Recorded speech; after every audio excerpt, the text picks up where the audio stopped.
গ্রামের নাম হরিণপুর। একসময় এই গ্রামে শান্তিতে ভরা জীবন ছিল, কিন্তু হঠাৎই গ্রামে দুঃসময় নেমে আসলো।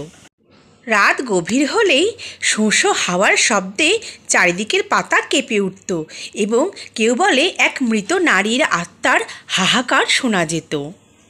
গভীর রাতে এক অতৃপ্ত আত্মা চারিদিকে ঘুরে বেড়াতো, যার চোখ দুটো ছিল লাল টকটকে, পরনে সাদা শাড়ি, লম্বা চুল।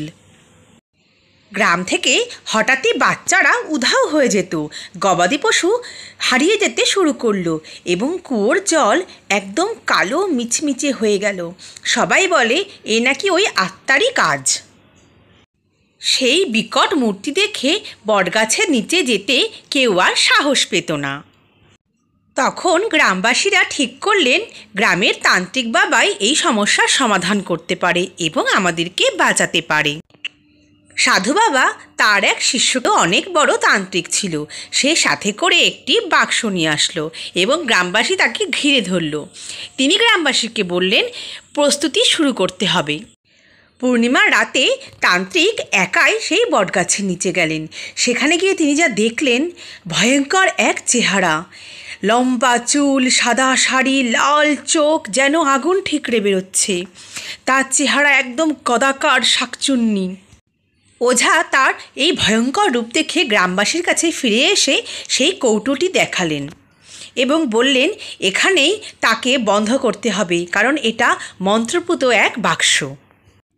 যথারীতি সেই বাক্স নিয়ে বটগাছের নিচে আসা হলো এবং শুরু করা হলো মন্ত্রপাঠ। তান্ত্রিক বাবা যতই মন্ত্র উচ্চারণ করে সেই চুড়েল ততই ছটফট করতে শুরু করলো। তান্ত্রিক বাবার মন্ত্রে ডালপালা কেঁপে উঠল, চুড়েল ছটফট করে হাউমাউ করে চিৎকার করছে, ছেড়ে দে, ছেড়ে দে, ওরে ছেড়ে দে, আমি আর সহ্য করতে পারছি না।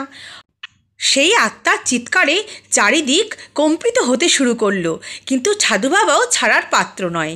তারপর সে হঠাৎই পালিয়ে যেতে চাইল, কিন্তু সাধু বাবা তাকে সেই বাক্সের মধ্যে বন্দি করে ফেলল।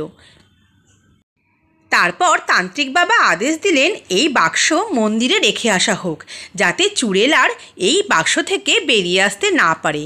গ্রামবাসী যথারীতি বাক্সটিকে মন্দিরের প্রাঙ্গণে রেখে আসলো।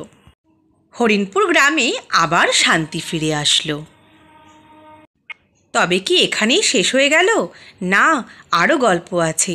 চ্যানেলটিকে সাবস্ক্রাইব করে ভিডিওতে একটি লাইক করো এবং পরবর্তী গল্প শুনতে থাকো।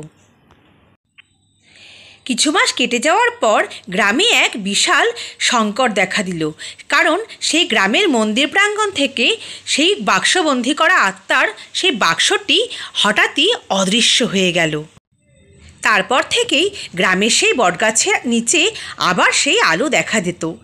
গ্রামবাসী বুঝতে পারল যে চুড়েল নিশ্চয়ই আবার গাছে বাসা বেঁধেছে, তবে এবার নাকি তার রূপ আরও অনেক বেশি ভয়ঙ্কর। সে নাকি শক্তি বাড়িয়ে এবার এসেছে গ্রামকে ধ্বংস করার জন্য।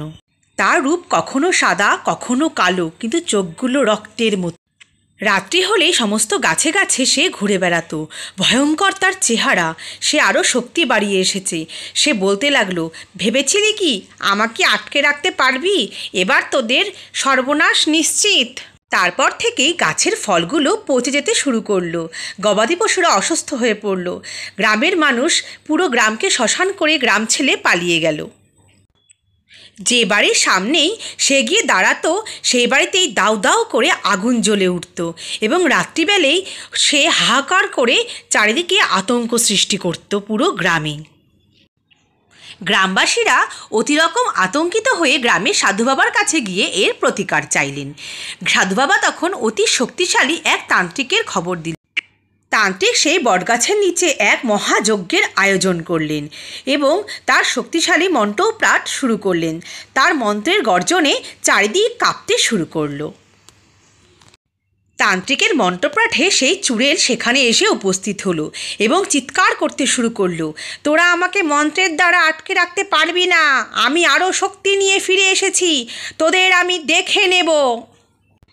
ওঝাও তার মন্ত্র উচ্চারণ শুরু করলেন আরও জোরে, আরও গর্জন করে। তার তীব্র গর্জনে চুড়েল এবার চিৎকার করতে শুরু করলো, আর পারছি না, আর পারছি না, আমাকে মুক্তি দে, আমাকে মুক্তি দে। হঠাৎই চুড়েল এক অন্য রূপে আসতে শুরু করলো এবং তার শক্তি কমে যেতে শুরু করলো।